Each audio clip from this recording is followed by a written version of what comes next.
You want us to do what now? Commander Sarah Chen's voice dripped with sarcasm as she stared at the holographic image of Admiral HFY, her mandibles twitching in what the crew had come to recognize as the Arcturian equivalent of a smirk. It's simple, Commander. The Admiral's voice crackled through the comm system. The Galactic Council is hosting a cultural exchange event, and Earth has been invited to participate in the unique companion species showcase. Sarah pinched the bridge of her nose, a gesture that never failed to fascinate the alien crew members. Let me get this straight. You want us, the scary Deathworlders that half the galaxy still thinks eat babies for breakfast, to bring our pets to an alien show and tell?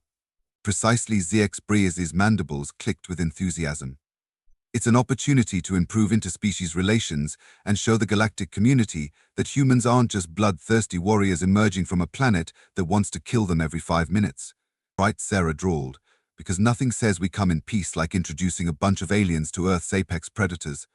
This couldn't possibly go wrong. The Admiral's compound eyes glittered with amusement. Your sarcasm is noted, Commander. But need I remind you that this is a direct order from Galactic Command? Besides, think of the comedic potential. Sarah groaned, realizing she was fighting a losing battle. Fine, but when this inevitably turns into an intergalactic incident, I'm blaming you. Duly noted. HFY chittered. Oh, and Commander? Do try to have fun. HFY out. As the hologram flickered out, Sarah turned to face her crew, all of whom were trying and failing to hide their grins. All right, you lot, she sighed. Looks like we're going to a pet show. Any volunteers? The resulting chaos of enthusiastic shouts, laughter, and what sounded suspiciously like a bark from the engine room told Sarah this was going to be a very long mission indeed. 2 weeks later, Sarah found herself standing backstage at the Galactic Cultural Exchange Center, surrounded by her team and their assorted pets. The sounds of various alien species chattering excitedly filtered through from the main auditorium. Remind me again why I agreed to this, Sarah muttered, adjusting her uniform for the umpteenth time. Dr. Raj Patel, the team's xenobiologist, grinned as he cradled a suspiciously quiet cat carrier. Because deep down beneath that crusty exterior, you're a softie who can't resist a good laugh. I'll show you crusty exterior, Sarah grumbled. But there was no heat in her words. Despite her reservations, a part of her was looking forward to seeing the aliens' reactions. If nothing else, it promised to be entertaining. Their banter was interrupted by the booming voice of the announcer. And next up, we have the delegation from Earth. Please welcome our Deathworlder friends and their pets. The last word was spoken with such a mixture of fear and curiosity that Sarah couldn't help but snort. Well, folks, she said, turning to her team, it's showtime. Try not to start any wars, okay? With a collective deep breath and a suspicious meow from Raj's carrier, the human delegation strode out onto the stage. The auditorium fell silent, thousands of alien eyes and other sensory organs fixed upon them with a mixture of anticipation and trepidation. Sarah stepped up to the microphone, Rex the German Shepherd sitting obediently at her side. She cleared her throat, surveyed the audience, and decided to dive right in. Greetings, members of the galactic community. We, the terrifying Deathworlders from the nightmare planet Earth, have come to present our fiercest, most vicious companions for your viewing pleasure. A ripple of nervous murmuring swept through the crowd. Sarah bit back a grin and continued. I'm sure you're all expecting monstrous creatures with razor-sharp claws, venomous fangs, and an insatiable bloodlust. Well, I'm happy to report that you'll be thoroughly disappointed. With that, she gestured to Rex, who promptly flopped onto his back, tongue lolling out in a doggy grin, clearly asking for a belly rub. This fearsome beast, Sarah announced with mock gravity, is known on Earth as a dog, specifically a German Shepherd. As you can see, he's absolutely terrifying. The audience seemed unsure whether to laugh or run screaming. Sarah took this as a good sign and pressed on. Rex here is a descendant of wolves, which were once apex predators on our planet. We humans, in our infinite wisdom, looked at these efficient killing machines and thought, you know what, let's make them our best friends. To demonstrate, Sarah knelt down and began vigorously rubbing Rex's belly. The dog's legs started thumping against the stage in ecstasy, causing several of the more high-strung alien species to flinch at the noise. Yes, ladies, gentlemen, and various other gender designations, Sarah continued, standing back up. This is the result of thousands of years of careful breeding. The perfect killing machine, reduced to a drooling puddle of fur by a simple belly rub. A tentative laugh sounded from somewhere in the audience. Sarah allowed herself a small smile. Maybe this wouldn't be a complete disaster after all. Next up was Raj, who stepped forward with his cat carrier. And now he announced with a flourish, "Prepare yourselves for one of Earth's most efficient predators. A creature so fearsome, so deadly, that it's responsible for the extinction of entire species." The alien audience leaned forward in their seats, appendages gripping armrests tightly. Raj paused for dramatic effect, then opened the carrier. Out strutted Whiskers, a rather plump tabby cat, who promptly sat down and began grooming herself. "Behold," Raj said solemnly, "the mighty house cat." A collective blink rippled through the audience. Several aliens turned to their neighbors in confusion, as if to ask, "Is this some kind of joke?" Raj, enjoying himself immensely, continued his presentation. "Now, I know what you're thinking.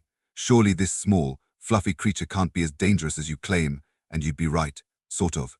He reached down to scratch Whiskers behind the ears, eliciting a loud purr that caused several audience members to jump in surprise. You see, cats like Whiskers here are obligate carnivores.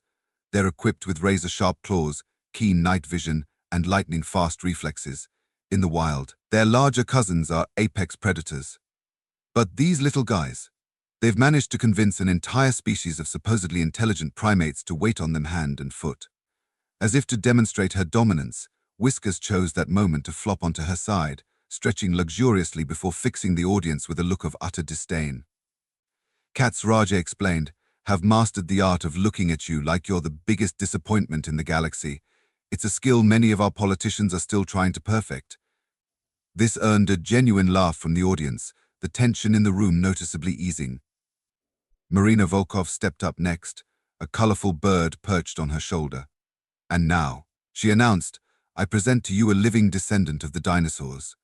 A creature with the ability to mimic human speech, solve complex puzzles, and if my experience is anything to go by, wake you up at ungodly hours of the morning demanding crackers." Polly the scarlet macaw swiveled her head, taking in the alien crowd with obvious interest. Marina reached up to scratch the bird's head, prompting Polly to let out a content orbuke. "This is Polly," a scarlet macaw, Marina explained. "Birds like Polly are highly intelligent. They can learn to mimic human speech, recognize shapes and colors, and even perform simple math. They're also incredibly social creatures, forming strong bonds with their human companions." As if on cue, Polly suddenly squawked, "Marina, pretty. Polly, want a cracker?" The audience gasped, many of them leaning forward in fascination.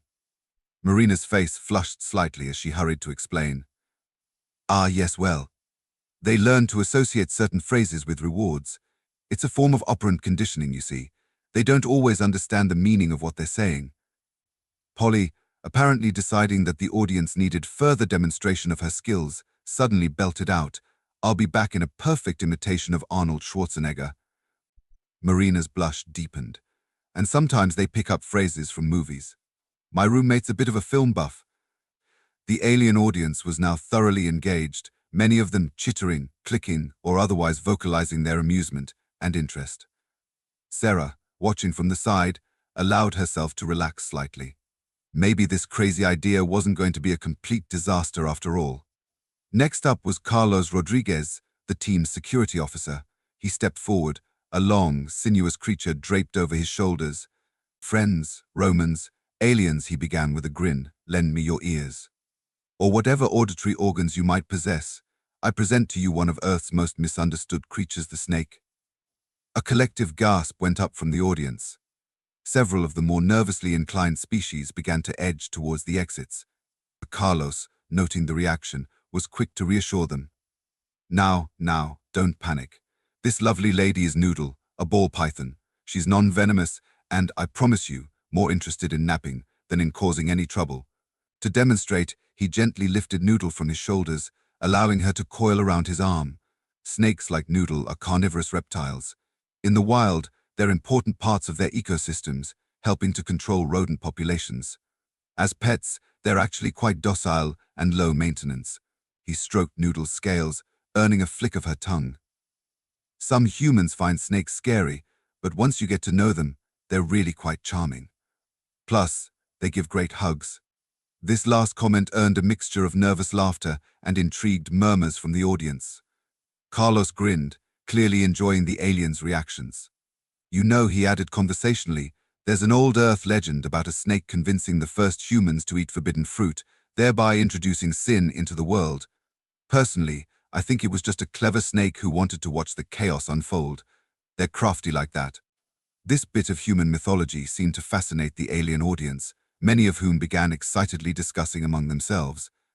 Sarah made a mental note to have a chat with Carlos later about not accidentally starting any interstellar religious debates. Last but not least, Dr. Emily Wong stepped forward. In her hands, she held what appeared to be a clear container filled with soil. And now Emily announced with a bright smile for something completely different. These little guys might not be traditionally considered pets, but they're some of the hardest workers on our planet. She held up the container, allowing the audience to see the soil moving slightly. Meet my babies, Ixenia foetida, more commonly known as red wiggler worms.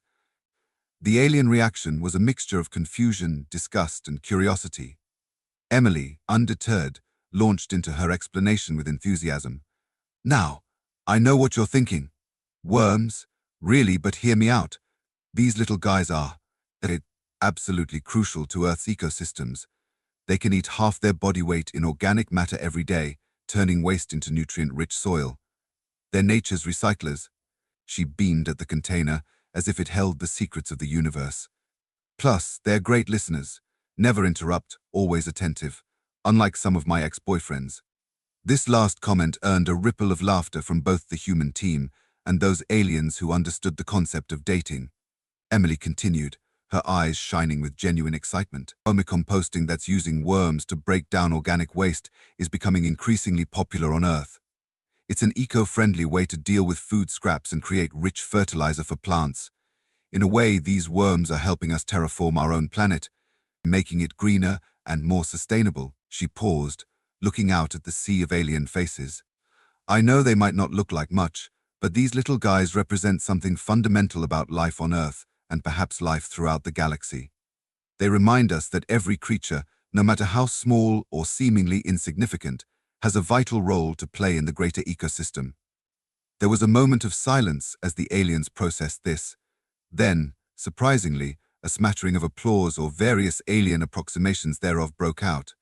It seemed that Emily's passion had struck a chord with the audience.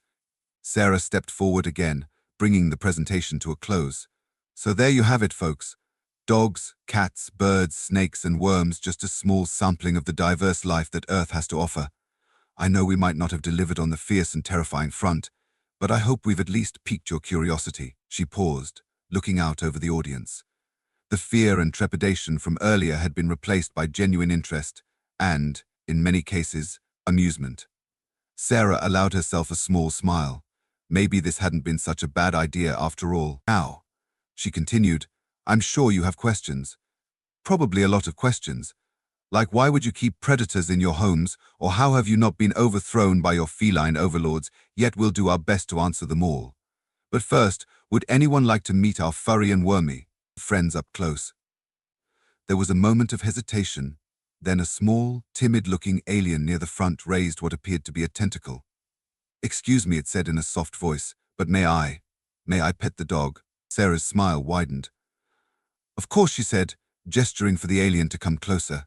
Rex is very friendly. Just let him sniff your appendage first. It's how dogs say hello.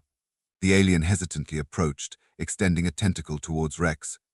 The dog gently sniffed it before giving it a small lick. The alien let out a sound like tinkling bells, apparently its species' version of a giggle. It's so soft, the alien exclaimed in wonder as it gently patted Rex's head.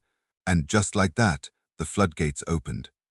Aliens of all shapes and sizes began crowding around the stage, each eager for a chance to interact with the Earth animals. Whiskers found herself receiving more chin scratches than she'd ever had in her life, alternating between purring contentedly and giving her admirers looks of benevolent disdain. Polly delighted the crowd with her colorful feathers and vocal imitations, though the humans had to quickly intervene when she started teaching some of the more impressionable aliens how to swear in multiple Earth languages. Even Noodle had a fan club forming, with braver aliens marveling at her smooth scales and gentle nature. Emily's worms, to her absolute delight, sparked a lively discussion about ecosystem management and sustainable waste practices. As the event stretched on, laughter and excited chatter filled the auditorium. The initial fear had given way to genuine curiosity and, in many cases, affection. Sarah found herself fielding questions left and right, her earlier sarcasm replaced by honest enthusiasm. No, cats don't actually plot world domination. Well, not successfully anyway. Yes, dogs really can learn to understand dozens of human words and commands. No, we can't understand their barks. Not for lack of trying, though. Snakes don't actually unhinge their jaws. That's a common misconception. Their jaws are just very flexible. Bird intelligence. Oh, it varies by species. But some parrots have been shown to have the problem-solving skills of a human toddler. Make of that what you will. Worm charming. Yes, that's a real thing. No, it doesn't involve playing tiny musical instruments. Though now that you mention it, that would be pretty adorable. As the session was drawing to a close, the original announcer made his way back to the stage, looking slightly frazzled but undeniably impressed.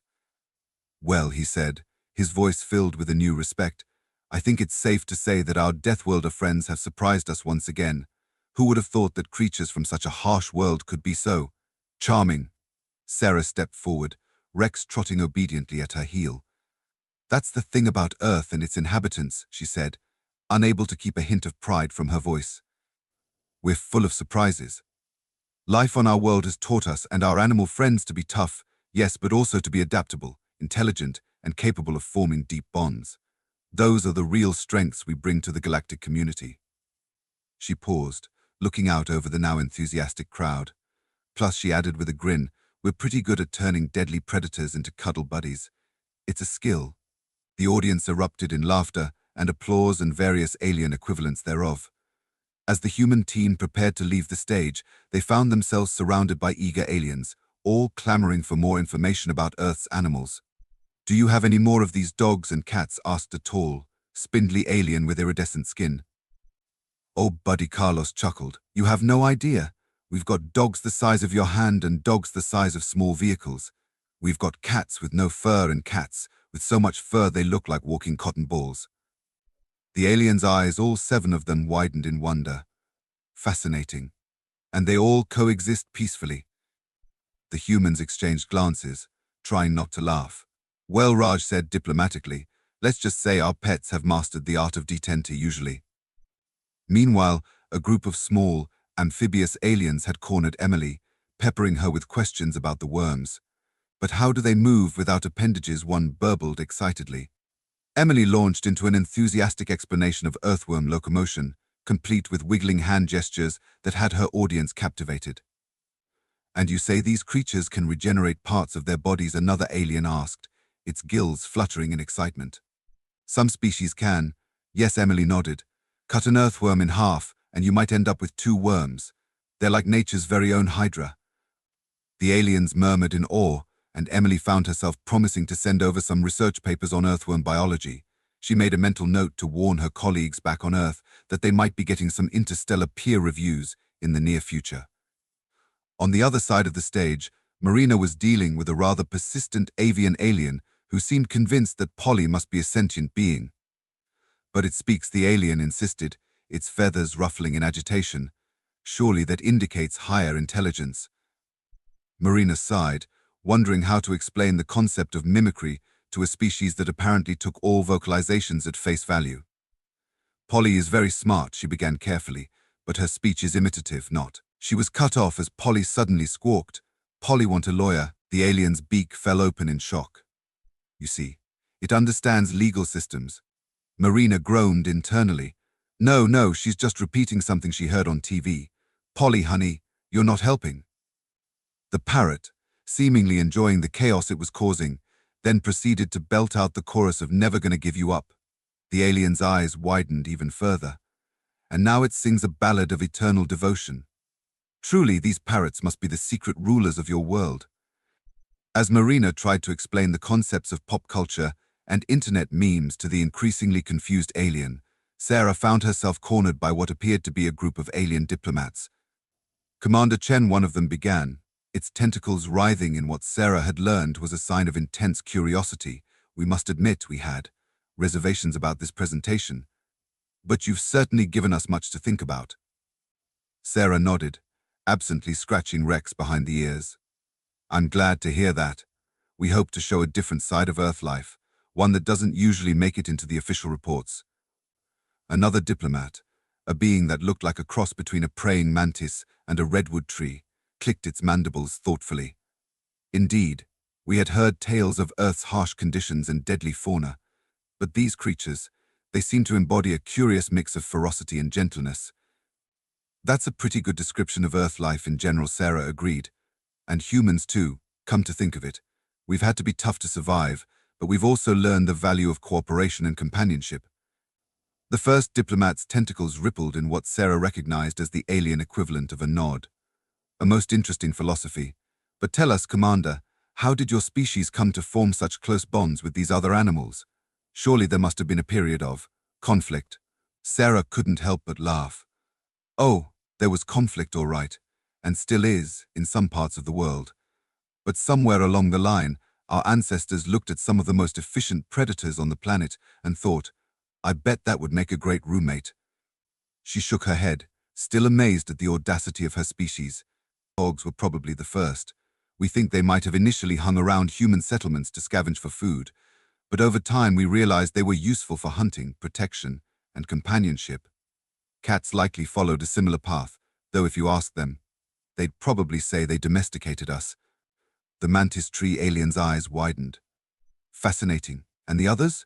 The birds and the snakes. Ah, well, humans have a bit of a habit of looking at wild animals and going, I want one, Sarah admitted. Not always our smartest trait, I'll admit, but it's led to some interesting relationships. Birds like Polly, their ancestors were probably first kept for their colorful feathers. Now they're beloved pets known for their intelligence and personality. And the snakes, the tentacled diplomat asked, a hint of nervousness in its voice. Sarah grinned. Would you believe me if I told you some humans keep them because they think they're cute? The diplomats exchanged glances, clearly trying to wrap their minds around the concept of finding a predator cute. Sarah decided to take pity on them. Look, she said, her voice taking on a more serious tone, I know Earth has a reputation out here, the death world, right, and sure, our planet can be dangerous. But it's also incredibly diverse and full of life that has found all sorts of ways to survive and thrive. Our relationships with animals like these. She gestured to Rex, who was now sprawled on his back, enjoying a belly rub from a delighted alien child. They're a testament to that adaptability, to the capacity for different species to not just coexist, but to form real bonds. The diplomats were silent for a moment, absorbing her words. Finally, the mantis tree alien spoke. You have certainly given us much to consider, Commander. Perhaps we have been too quick to judge Earth and its inhabitants based on mere survival metrics. Sarah nodded, feeling a glimmer of hope. This was why she'd agreed to this crazy scheme in the first place, the chance to change perceptions, to build understanding. Tell me, the tentacled diplomat said, its appendages writhing with barely contained excitement, would it be possible to arrange further cultural exchanges? Perhaps. Visits to Earth to see more of these pets in their natural habitats. Sarah blinked, momentarily taken aback. I suppose that could be arranged, yes. We'd need to clear it with the higher-ups, of course, but I don't see why not. As the diplomats excitedly discussed the possibilities among themselves, Sarah found her gaze drawn back to her team. Raj was demonstrating to a group of fascinated aliens how cats purr, with Whiskers looking supremely smug about all the attention. Carlos had a line of brave souls waiting to touch Noodle's scales, each touch followed by excited chitters or gasps. Marina was now teaching a group of avian aliens how to whistle, with Polly enthusiastically joining in, creating a cacophony of mixed success. And Emily. She had somehow managed to set up an impromptu worm-petting zoo, with aliens of all shapes and sizes gently handling the worms, their faces or equivalent features alight with wonder at the tiny creatures. As Sarah watched, she felt a warmth spreading through her chest. This wasn't at all how she'd expected the day to go when she'd first received that call from Admiral HFY. She'd expected fear, maybe disgust, possibly even hostility. Instead, she was witnessing the birth of dozens, maybe hundreds of interspecies friendships, Commander Chen, a small voice piped up from near her elbow. Sarah looked down to see the timid alien who had first asked to pet Rex. I was wondering, do you think, could I maybe get a dog of my own? Sarah felt her eyes widen. Well, that's not really up to me, she said carefully. There are a lot of factors to consider: the environment on your home planet, your lifestyle, the specific needs of different dog breeds, not to mention the quarantine and adaptation periods that would be necessary for interplanetary pet adoption. The alien's face fell quite literally. Its features seemed to droop towards the floor, and Sarah felt a pang of guilt. She added quickly, I don't see why we couldn't look into setting up some kind of interstellar pet adoption program in the future. We'd need to do a lot of research and planning first, to make sure it's safe and ethical for both the animals and the adoptive families. The alien's features perked up instantly, its eyes shining with hope. Really? Oh, thank you. I promise I'd take very good care of it. I'd learn all about Earth and dogs and how to be a good pet parent. Sarah couldn't help but smile at the alien's enthusiasm. I'm sure you would, she said kindly. Tell you what, why don't you give me your contact information? If we do manage to set up a program like that, I'll make sure you're one of the first to know. As the excited alien scampered off to find something to write with, Sarah shook her head in amazement. Interstellar pet adoption. Now there was a concept she never thought she'd be considering when she joined the space program. But then again, that was the beauty of exploration, wasn't it? You never knew what new connections you might forge, what new ideas might take root. Today, it was aliens petting dogs and cuddling cats. Tomorrow, who knew? Maybe Earth dogs would be herding alien livestock on distant planets. Maybe there'd be interstellar cat show competitions. Maybe Emily's worms would be revolutionizing waste management across the galaxy. The possibilities were as endless as the stars themselves. As the event finally began to wind down, Sarah gathered her team for a final huddle. Well, folks, she said, looking at each of them in turn, I think it's safe to say this was a success. Any thoughts? Raj grinned, whiskers draped around his shoulders like a furry scarf. I think we just revolutionized Earth's image in the galactic community, all thanks to our furry, feathered, and wormy friends. Marina laughed, dodging as Polly tried to nibble her ear. I'm just glad we didn't start any interplanetary incidents, though I think Polly might have inadvertently taught some of the ambassadors how to swear in Russian. Sorry about that. Emily, still cradling her container of worms, beamed at the group.